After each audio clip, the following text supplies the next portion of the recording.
Hello, everybody, and welcome to Cinema Savvy. It is myself, George, joined once more by Tayte for another entry, the second entry in the Steven Spielberg Retrospective. This is, of course, our new series for the year. We are going through Steven Spielberg's filmography, starting with Duel, all the way up to the Fabelmans, and we're talking the Sugarland Express, his second film, released in 1974. A date I had mixed up in my head for some reason. I thought this was 73 this morning. So I was really confused when I was watching the film. But first of all, how are we tonight, Tate? Yeah, doing good.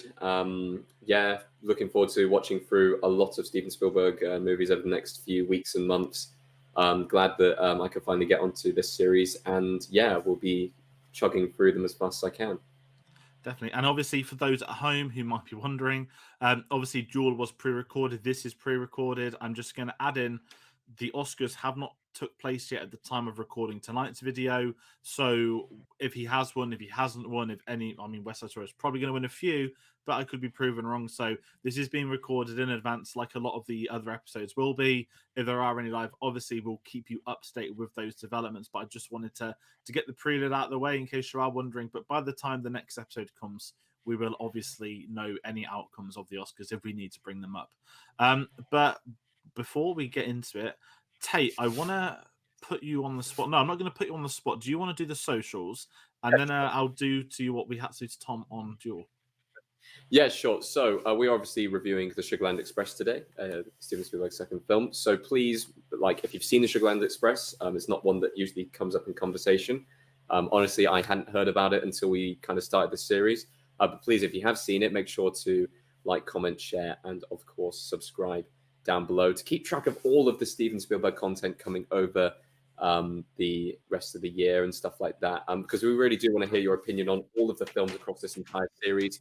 So as much as possible, kind of start a conversation, get involved and stuff like that by doing those things.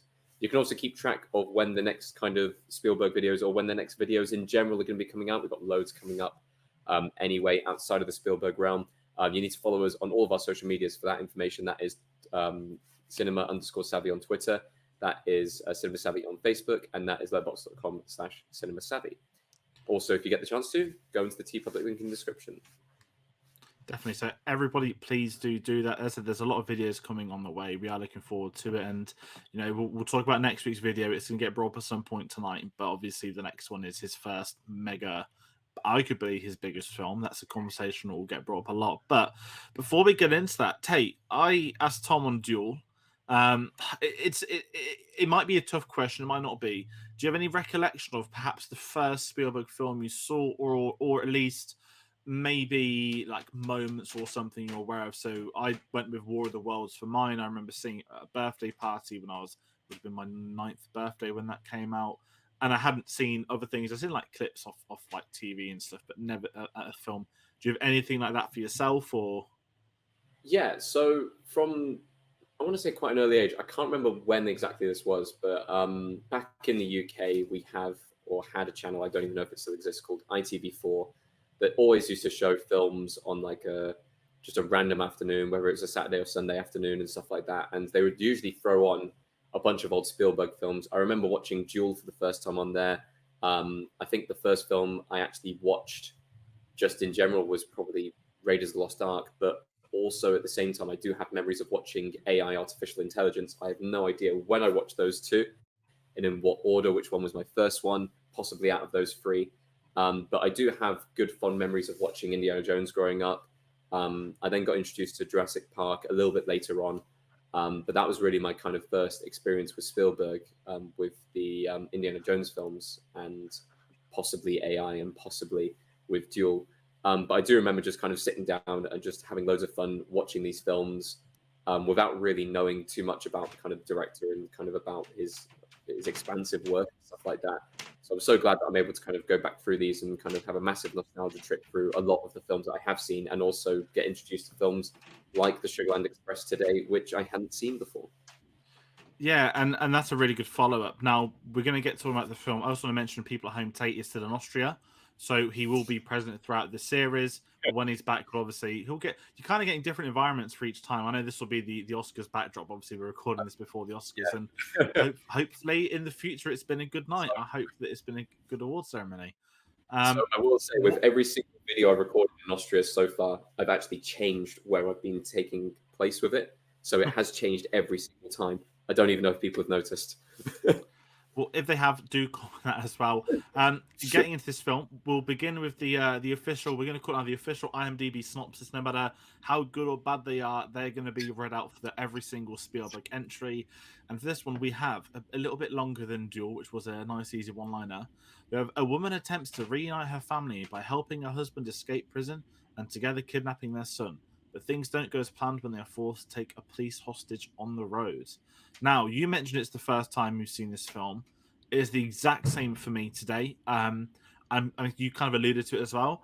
I didn't know of this film's existence, if I'm being truly honest with anybody, until the last sort of 6-7 months. And I think we were chatting the other week, and I called it Rosemary's Baby. I was like, no, it's not Rosemary's Baby. And it sort of, I think a lot of people are familiar with Duel just by naming it. I think with directors, most people can tell you maybe their first film, even if they've not seen it, because it's always known as that director's first film. And Sugarland Express sits in this sort of sandwich where it's got his first film and the follow-up to Jaws.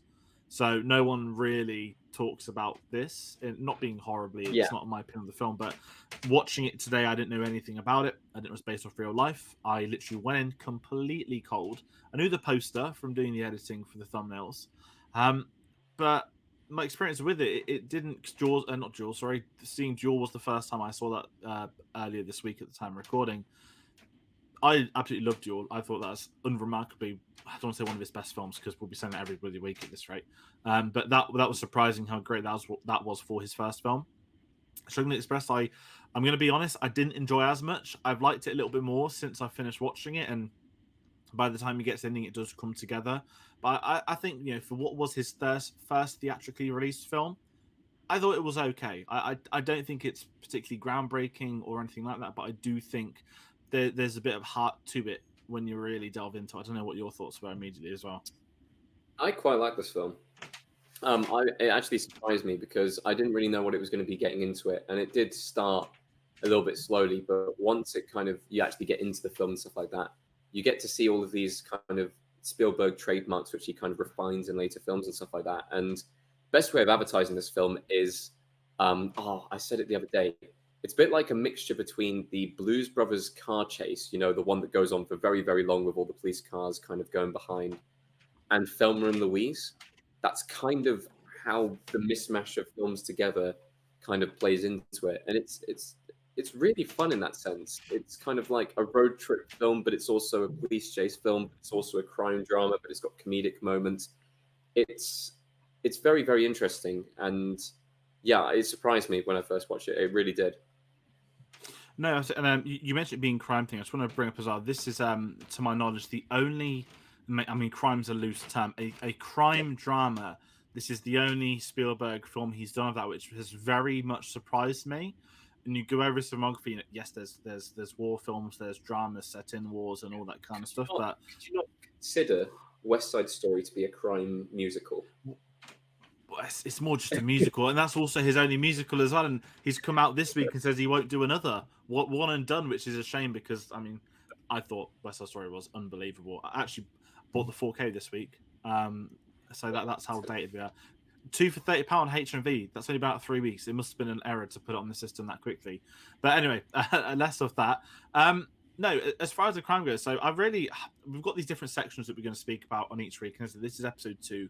We're still sort of going through the formulas, and with Spielberg, I think it's really important to bring up the fact as well that this is based to a point off real life. Now, you look at his filmography. Yes, you get stuff like Jurassic Park. You're going to get stuff like Jaws. You're going to also get Indiana Jones.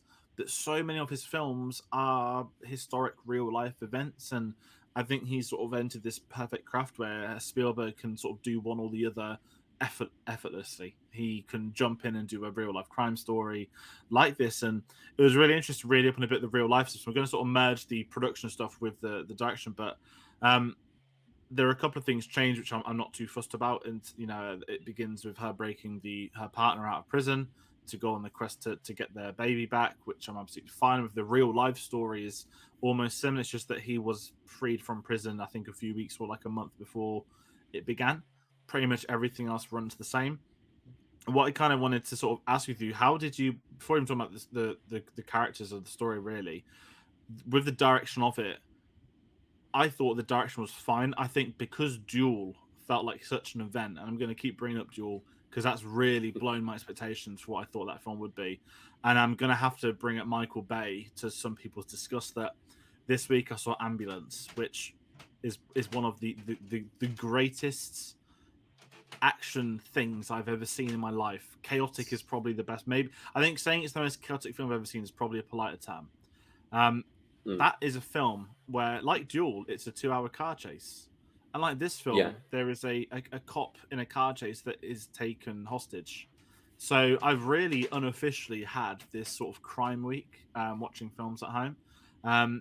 And that's why I don't want to say I've struggled because that's really unfair and struggling to express, but because I have Ambulance in my head right now, I'm really struggling with the whole cop dynamic with this. But what I quite liked really is what Spielberg's best at doing is that it's not even creating sympathy, it's just how he sort of tells stories. It's a really simple thing, but when we delve more into his career, you'll see that. But at the end of the day, these are two criminals, and you end up sort of not enjoying them, but you feel the sense of alignment with them, that you understand why they are doing what they do, and you have the sympathy arc. And I think he's just the master at doing things like that, especially when it's government people involved.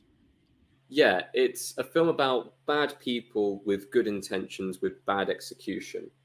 And there is that kind of the good intentions part is focused on so much within the film, and that is down to the filmmaking.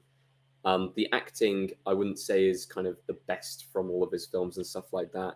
I know I will talk about the acting and the characters a little bit later on, but the way that he's able to kind of show the heartfelt moments and kind of lean it more towards that direction, even to the point where this isn't really a spoiler or anything like that because it's a real life event, but the cop who is kidnapped starts to kind of feel for them towards the end, and you can see that he kind of, that with that direction and stuff like that, it's kind of lent into that way of actually we are meant to kind of feel a little bit bad for them. We know they're bad people and stuff like that. They are criminals, and what they're doing is holding basically a police officer hostage, like at gunpoint and stuff like that. But they do have good intentions. So it's a very kind of, it's a complex and complicated film in that sense, but it's very well executed because of that. One thing, and I think this is maybe something because I haven't seen a Spielberg film in a while apart from West Side Story, something that really stood out for me in this film is every single establishing shot for every single scene is fantastic. And I know it's probably because I haven't seen Duel recently that Duel isn't directly in my mind. I haven't really seen any other films. I think the last film I saw would have been Drive My Car before the Oscars, which is very kind of plain and very kind of like lots of driving involved still. Lots of driving involved as well. But no, with this film, the establishing shots are just so well done. Like they are so well executed, especially with kind of the close up to kind of wide angle, kind of pull out kind of stretches and stuff like that. It really immerses you in the scenes, which is what kind of helps with the story. It gives off a good scape kind of from the first scene of how long the roads can be and stuff like that, and how long the car chase could end up being. So I really enjoyed kind of that side of the directing, especially kind of looking back on a film. This is his second film. He goes and refines this stuff later on. He goes and like as soon as you get into Jaws and stuff like that, he starts really going in on all of this stuff. So the fact that you're able to see kind of the bare bones of that he takes on to the next film is fantastic as a filmmaker. Yeah, and I think this is what's important. I'm glad you mentioned that because at this point in time in 1974, this isn't the Spielberg that we all know, have all grown up with or all aware of, and on all that success. It's still, again, his first theatrically released film. That's a really big thing, and that's why I'm kind of feeling a bit bad that I've sort of gone in with not the Knives Out, but because I'm used to this set quality elsewhere, and because Duel was so good for me, I'm just trying to shake that system. That was a made for TV film, whereas this is a film per se, and you mentioned some of those characters there, and what we get to see it's going to be really interesting seeing his direction just develop across each week as we're covering these, and there'll be certain things we see now. I mean, we'll talk about who just the soundtrack layer on, because that's the most important collaboration of his career. But you are right. You do see the echoes of what's to come. And I kept thinking of E.T. watching this. I'm not the biggest fan of E.T. in truth. I know it's going to upset some people, but because I saw it way too. I saw it when I was 18. I was way too old to watch E.T. for the first time. But you know, when he's got these images of all the police cars like following them down the streets, and I just feel that obviously we get that for most of this film. That's something that's been in way more than E.T. That's like imagery that is done in so many Spielberg films, and it's just the way his films are shot. They're always shot in a way where you can just follow everything. It doesn't matter what's going on. You can follow the production. You can follow key characters. And bringing up West Side Story again, same as you before doing Duel. It's the most recent Spielberg film of his I'd seen. You know, with the dance scenes in that, you can see everything you need to see, and you know clear as daylight who are the leads, who is singing, who is doing this, and it is just that sort of experts how we're going to see develop. And as you said, the shades of it coming into this film, heading into that, and sort of if we want to talk about the characters per se as well. I mean, I mentioned it's based off real life. I'm going to very quickly bring up a little behind the scenes thing. It's relatively minor, but this is going to be quite interesting for his career. This is obviously, I said, his first theatrically released film. Now, this film is with Universal, who obviously, you know, like many things, he goes to have a incredible working relationship with. I think, you know, you think of any of his big films, they're pretty much all Universal, especially those early days. And not that I've been to the theme parks, but when I was meant to go and you see all the rides, it's like, oh, look, a Spielberg film ride. Is that Jaws? There's a Jaws ride. There's a Jurassic Park ride. There's an ET ride. It's basically like a mini Spielberg theme park, and you can see why. So it, you know, and obviously we'll get to Jaws in a week's time, talking about that relationship from what's to come. But that's quite an important thing for his career working with Universal. And again, it's like any director that when they've got producers that put the trust in them to make a film, and it gets the payoff it deserves, that's quite important. But if we really want to go into the characters on this, obviously we've got a couple of highlighted now. We've got Lou Jean, the main character, played by Goldie Hawn, who you may know as, I mean, it sounds really unfair. Obviously, she's an actress. She's also the Kurt Russell's partner and has been for decades, which is how I've always known her. And I'd never, in absolute truth, seen her in anything before until this.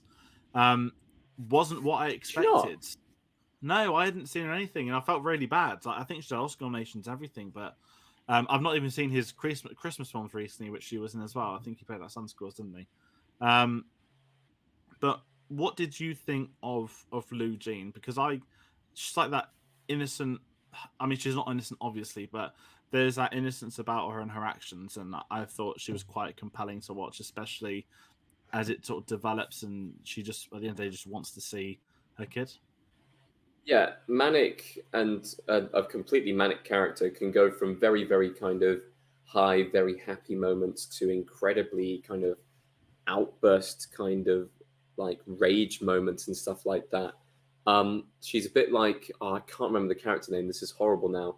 But they're a bit like the characters out at the start of Pulp Fiction. I do wonder if Tarantino took any inspiration from these two characters in particular. Because Pumpkin and Honey Bunny. Pumpkin and Honey Bunny. Because they do seem very, very similar. He's a bit more kind of calmer, but has that kind of psycho edge to him. And she's very kind of like, nobody move, kind of like attitude and stuff like that. So it's quite a fun dynamic throughout the entire film.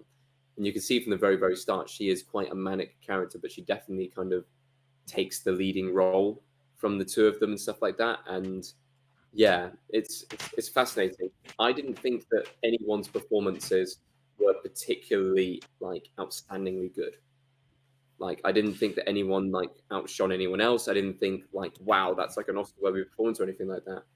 It just kind of, the film happened and the characters happened and they fitted their roles and no one kind of outacted themselves. No one kind of was terrible at acting and stuff like that. It was just kind of a very stable kind of acted film.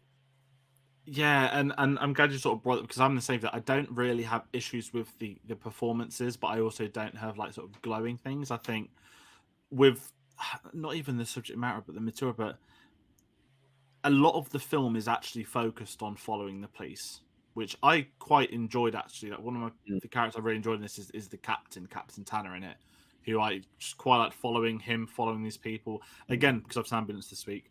them working out how are they going to stop them, or what is their plan going to be for this. And that's kind of where it's like a game of cat and mouse. And when you go back to the leads, you know, inherently, yes, okay, they're stolen, and you've got sort of Clovis as well, who obviously dies in this, probably the longest. What is it? A rifle to the chest, and he gets a So good 20-minute drive away. I was going to say, this is one of the things which was different from real life, and this is one of the one criticisms I have of this film. In real life, he dies on the spot there. Yeah. And in the film, he drives on, and they try and escape and stuff like that. I'm not the biggest fan of that. I think him dying on the spot there has a big impact on the actual film, because like the policeman saying, "Don't go inside," like, come on, at least trust me here. And she's very much against it and says, "You have to go inside, you have to go inside." So it's almost like she's kind of gouting him on for it and stuff like that. It's an interesting point there. And yeah, and it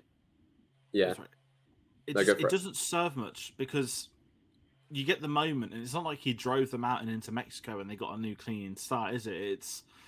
It's like a couple of minutes, and this is on the same view that was one of the best things I thought, is the whole tension of that. We know the audience, and Spielberg is one of the best at suspense. We know as the viewer there is a rifle in that window.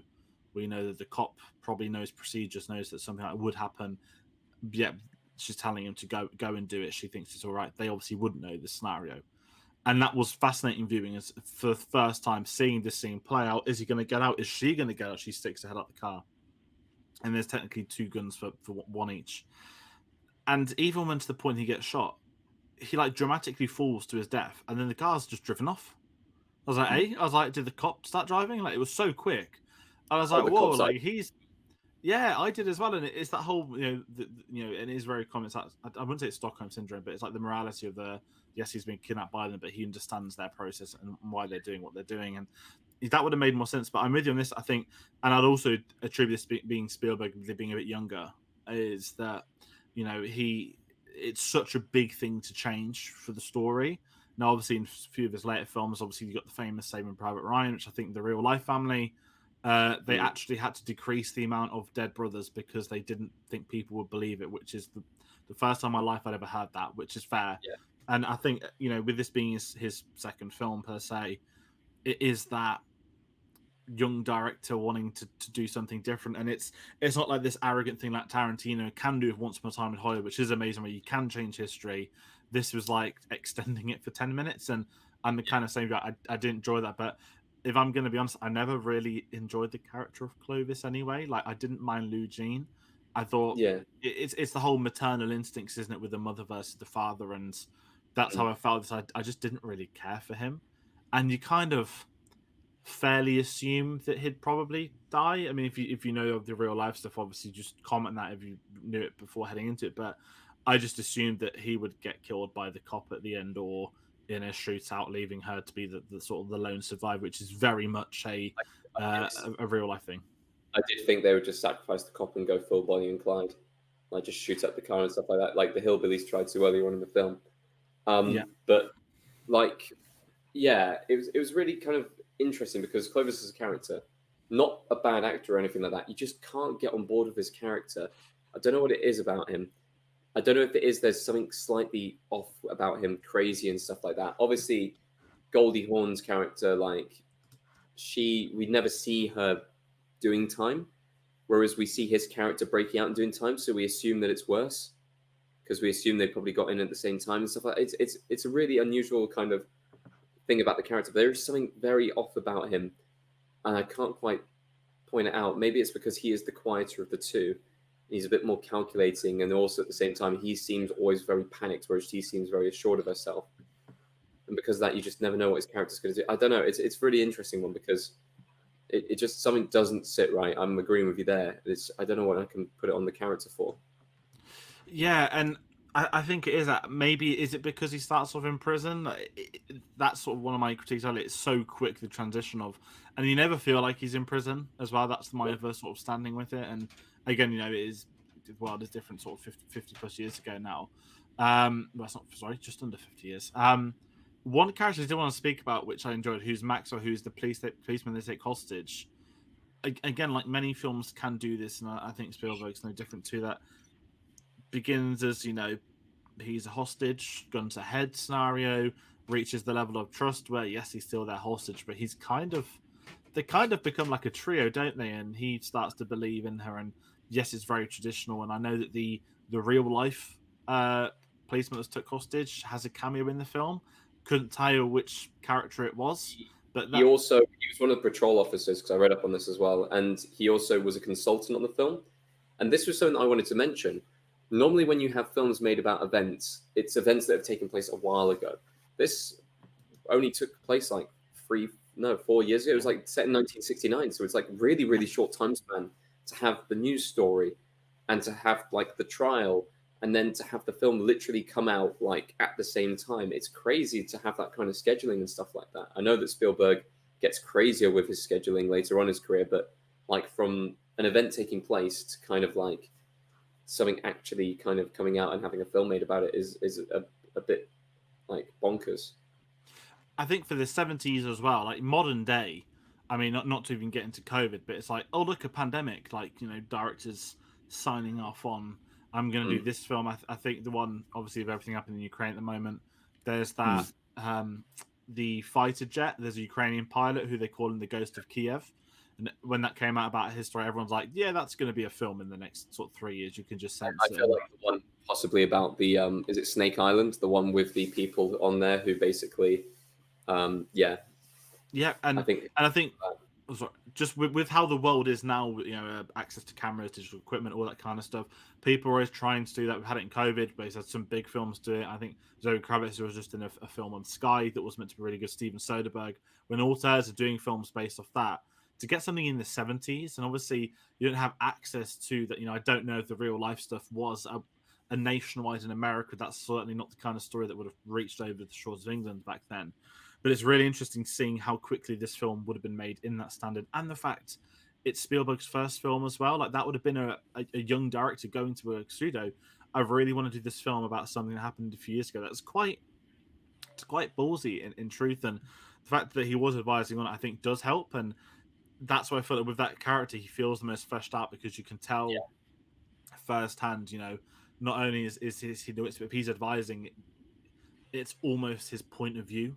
If that makes any sense. That obviously, yes, Spielberg would have changed whatever he wanted to change, but I'm sure certain mannerisms or Clovis is like this, Lugene is like that might have come from him based off his experience with them.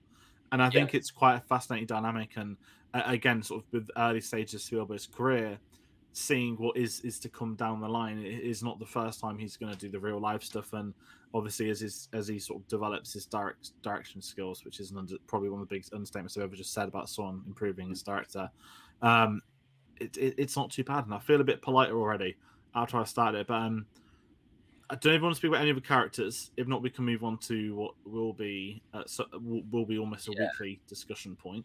We're going to talk the soundtrack now. We're going to start off with the most important thing. This series is going to half double up as a John Williams retrospective, if I'm being completely honest, because this is the first film these two collaborated on, and it is without a shadow of the doubt the best director composer duo in cinema history. That's an understatement by itself.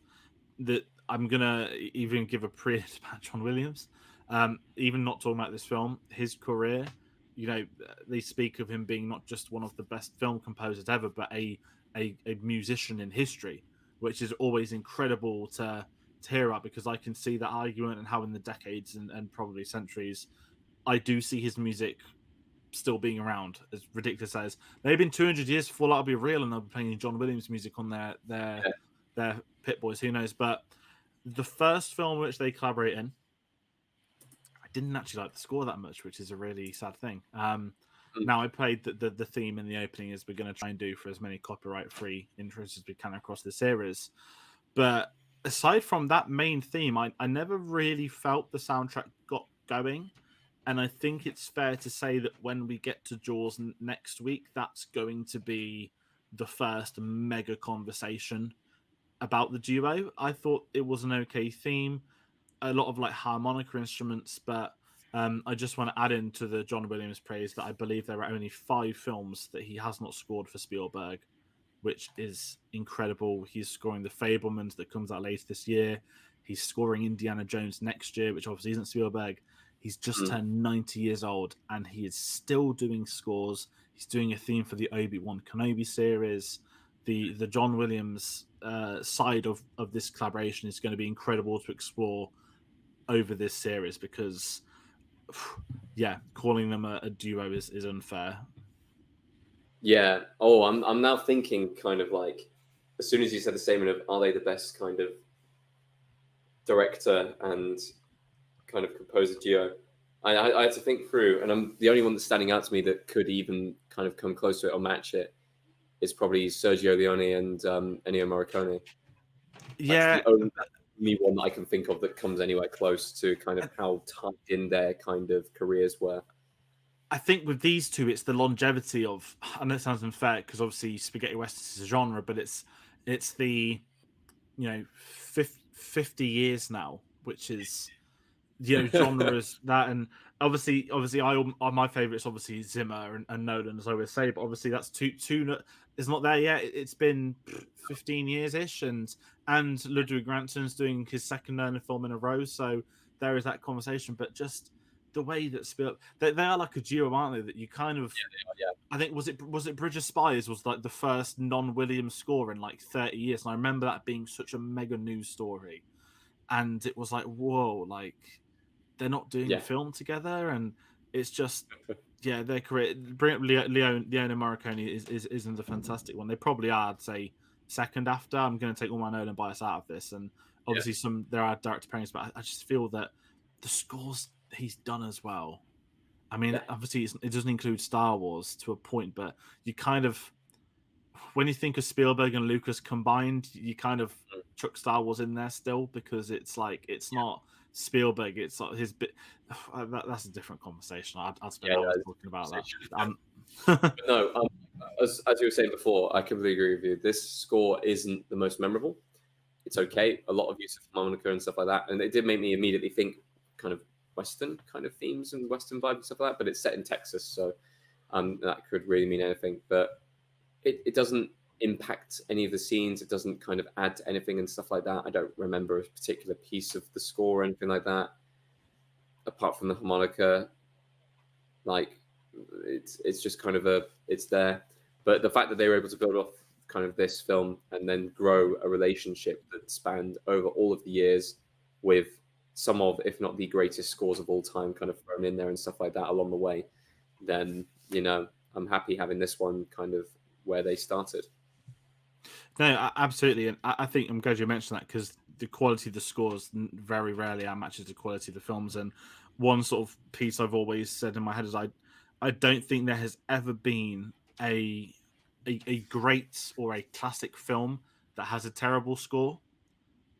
You can get terrible films with great scores, but I don't, unless someone do comment. But in terms of the up there, the highs of cinema, there's very rarely that soundtrack is rubbish, because the soundtrack constitutes as to what builds and sort of it reinforces the quality of a film. And it's just as an entry point for this, it's going to be amazing just talking about these guys for the next 8 months as well. It's going to be like a little fanboy section every week, isn't it? But moving on from John Williams, as much as I'd love to carry on about him, as always, we're going to sort of talk about the legacy, or like an iconography of the film. So again, similar to Duel, the main talk about that was that it's his first film. I'm going to be blunt. I feel that there isn't as much of this, if I'm being honest. The biggest thing you could argue about this film is that it is the first time he's scored with John Williams together. I just want to quickly mention box office, because Spielberg is commercially the most successful director in history.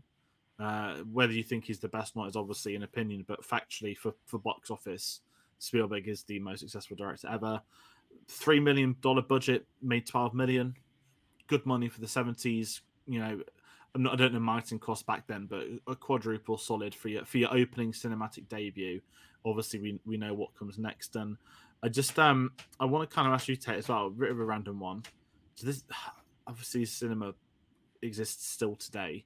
Obviously, it's impossible to talk about like yesterday's stream services, but it doesn't feel like a film that many people would have watched at a cinema.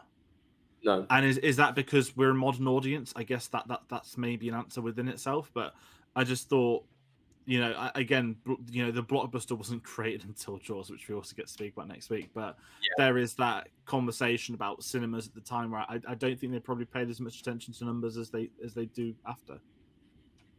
So I just wanted to just have a quick look up and stuff like that and see how many actual people have reviewed Sugarland Express. Do you want to know what the answer is?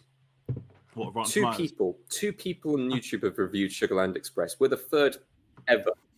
We're the third ever. And one is on 5,000 views, one's on 260 views. So this isn't We'll a get film 20. that has We'll a get big 20. legacy. All right. We'll put it that We're going to way. get 20, Tate. That's not say we're going to jump up Which is there. crazy because like it's a Spielberg film. So it's absolutely crazy that like there are only 2 reviews out there on YouTube. So the legacy starts right now with this review here and with this retrospective. Which I wonder if there's going to be any other films that are less popular than Sugarland Express in his entire catalogue. I'm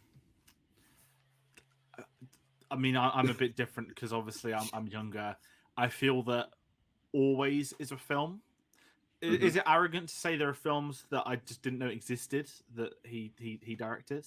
Because his legacy is that big, yeah. But obviously, I think because this is pre-Jaws as well, it's unfair that I think on paper of the 34 we've gone through. Now I know that Amistad was very successful. It's unfair to even mention that. That's just a film people don't speak about. I don't really know why. But I think for me, Sugarland Express and Always are the 2 that I've seen nothing about. But I'm pretty sure like Always has a few big name actors in it, which is even weirder. But maybe it was bigger at the time. Who knows? What I kind of want to mention, I mentioned the box office, right? It made 12 mil. Just for comparison, because obviously the 70s were so different.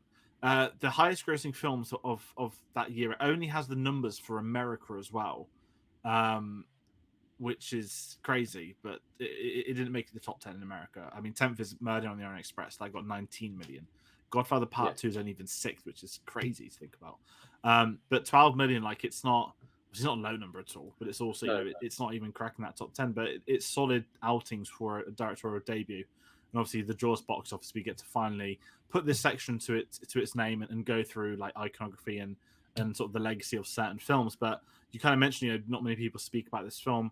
What kind of blew me off the water is that this film won Best Screenplay at Cannes. So technically this film premiered at Cannes back in the day. And I'm very surprised. I don't know. I've never really followed Cannes too much.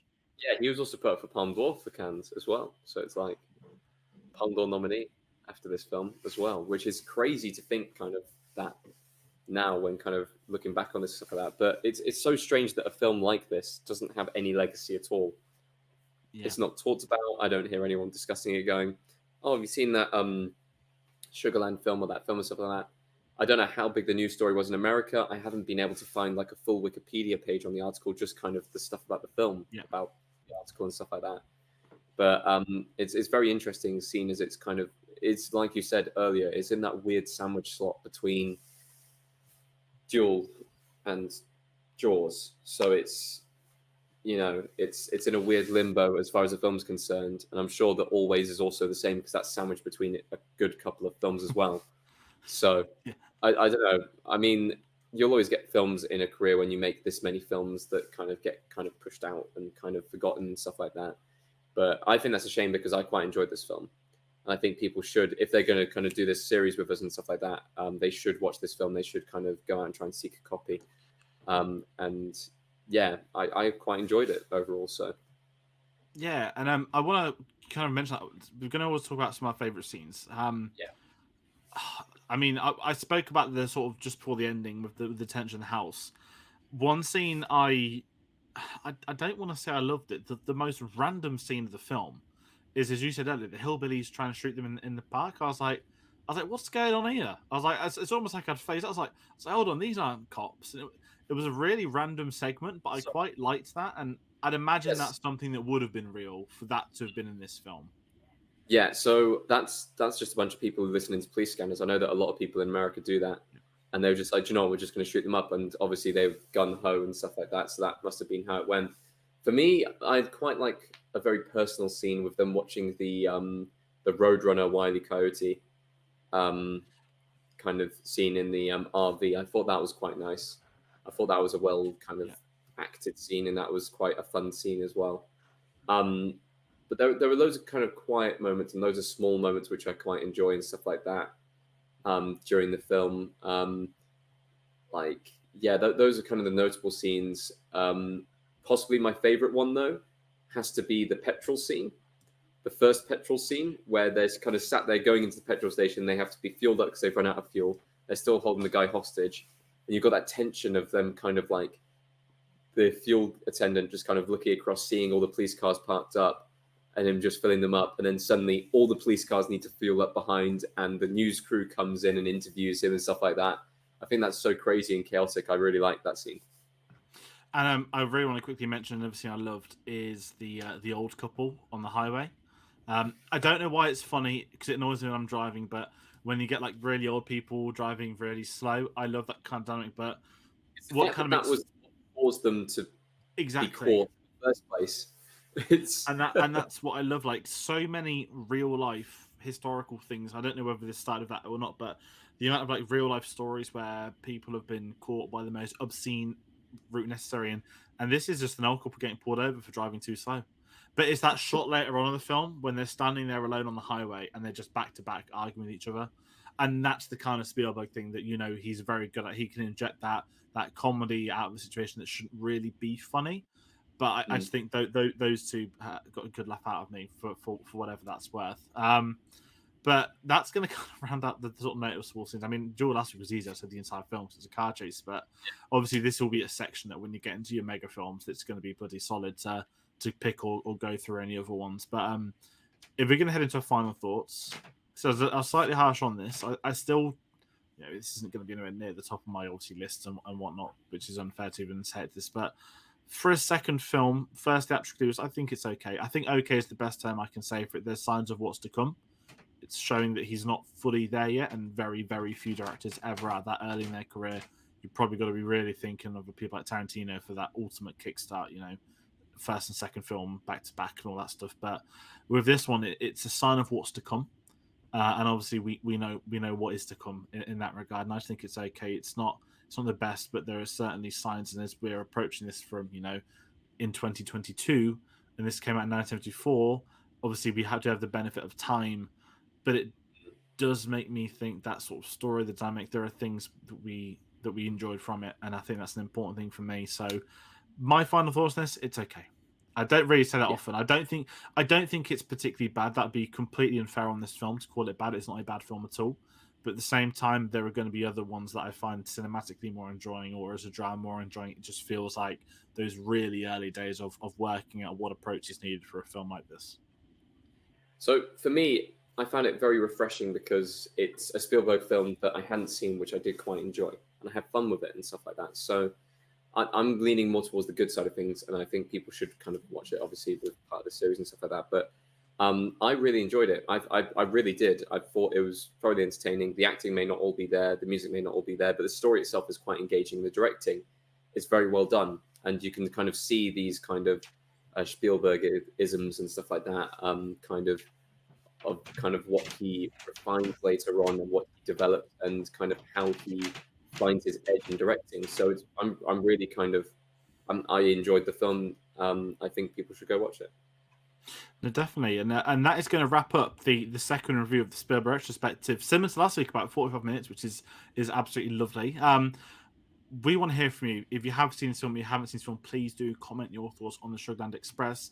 As I said, sort of two varying opinions, and we're going to get that a lot throughout the series. There are going to be films people are more attached to, ones that people aren't. It's going to be exciting getting the differing viewpoints, and as I said, going through this journey from start to end. And what I'm going to quickly bring up on the screen is the schedule for the next 4 films. The next 4 coming up, obviously, first up, we have Jaws. That is going to be one of the big ones. That is next Tuesday, the 12th of April. That's an understatement to say. We've got some really exciting guests lined up for that one. And then just in the weeks that are going to follow, I sort of teased in the video of Tom, you'll get a new graphic on the screen. It'll be up when this video is up. The next 4 videos, we've got Jaws, we've got Close Encounters, we've got 1941, and then Raiders of the Lost Ark. Me and Tayte had a lovely discussion before this video began, saying we don't think there's a stretch of like 4 in a row where people will be like, oh, these are terrible or these are bad or whatnot. But when you're in those early days, like some of the 4 in a rows are going to be absolutely insane, and it's going to be really exciting. So, as I said, hit that subscribe button. There's a lot more Steven Spielberg stuff on the way. Now, at the time this video going up, it is, there's a lot of new releases, like all that kind of stuff. So there are other videos on the channel other than Steven Spielberg stuff. You can find out all of those, couple of reviews and new releases. I keep mentioning Ambulance. It'll be out this week in America. So if you watch this in the States, go and watch Ambulance on Friday. Fantastic Beasts will be out this week in the United Kingdom. We don't know if we'll have a review for that yet. We do not know. And a few other things. So please do check them out. But Tayte, where can people find us if they want to see those videos? Where are the best social medias? Find us. So you can find us on all of our social medias as scrolling down below. So that is on Facebook, Twitter, and on Letterboxd. With Twitter, you just stick a _ in the Cinema Savvy part. All the others are just type in Cinema Savvy. You'll be able to find us, and also go into the link in the description to find our TeePublic link as well. Definitely. So everybody, please do that. Tate's been good to get you on for one of these. I know we've covered a lot of Oscar season. As I said, at the time of recording, the Oscars haven't been. So the next time we'll be on a video together after this, we'll know. We'd have had a chat, many chats, and we'd have had a live stream about it. So thank you for coming on tonight. I appreciate you joining us from the mountains as well. And when you are back in April, we'll get you in another location and on some more Spielberg films. Everybody at home, thank you for watching. I said Jaws is next week. It's one of the mega ones. It might be your favorite Spielberg film. And if you don't know my history of that film, we've been pretty vocal about it on the channel. I've seen it once, and it sort of ruined my life. So it'll be the second time in my life I ever watched Jaws, which is a selling point within itself. So thank you all for watching, and do join us on that. I'm absolutely not looking forward to it. Take care.